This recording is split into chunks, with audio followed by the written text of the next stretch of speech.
বন্ধুরা, আমি তোমাদের জন্য নিয়ে এসেছি একটা সুন্দর ফ্রাইড রাইসের রেসিপি। খেতে খুব ভালো হবে আর খুব চটজলদি হয়ে যাবে। তোমরা করে দেখো একবার। আমি চাল নিয়ে নিয়েছি পরিমাণ মতো। এবার চালটাকে ভালোভাবে আমি ধুয়ে নিলাম।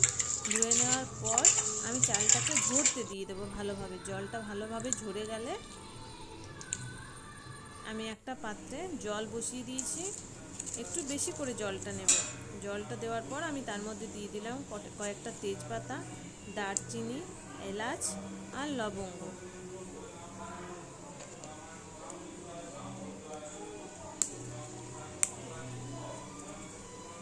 এবার আমি ওর মধ্যে একটু সাদা তেল দিয়ে দিলাম।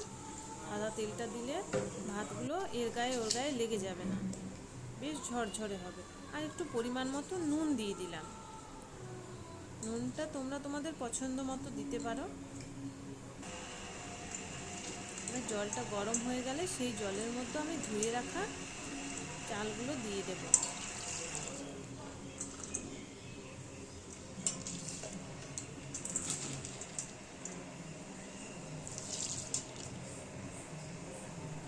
চালগুলো আমি সব দিয়ে দেবো। এবার একটু নাড়াচাড়া করে নেব।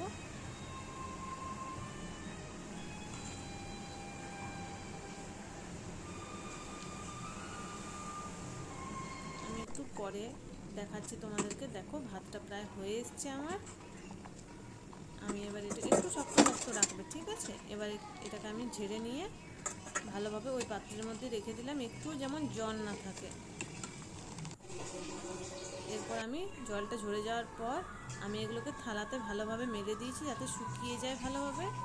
এরপর আমি একটা কড়াই নিয়ে তাতে সাদা তেল দিয়ে কাজু বাদামগুলো ভেজে নিচ্ছি। কাজু বাদামগুলো আমার দেখো ভাজা হয়ে গেছে প্রায়। এবার আমি কাজু বাদামগুলোকে উঠিয়ে নেব। ওর মধ্যে একটু ঘি দিয়ে দিলাম। তোমরা ঘিটা দিতেও পারো, নাও দিতে পারো।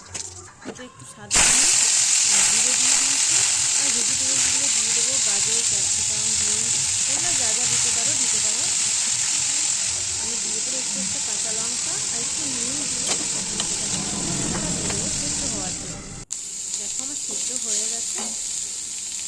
এবার আমি একটা অন্য পাত্রে পরিমাণ মতো একটু ঘি দিয়ে দিলাম। ঘিটা দিলে ফ্লেভারটা খুব ভালো আসে। তোমরা নাও দিতে পারো, সাদা তেলও ব্যবহার করতে পারো।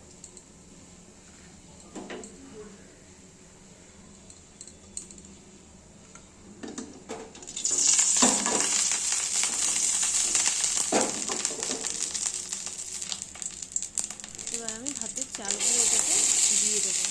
দেখো কত ঝরঝরে হয়েছে।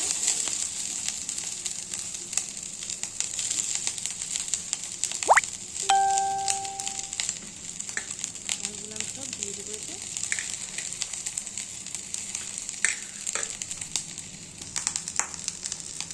চালগুলো দিয়ে দিলাম, ভালোভাবে মিক্স করে নেব যাতে ঘিটার সাথে ভালোভাবে চালগুলো মিক্স হয়ে যায়, তোমরা লেগে যেন না থাকে।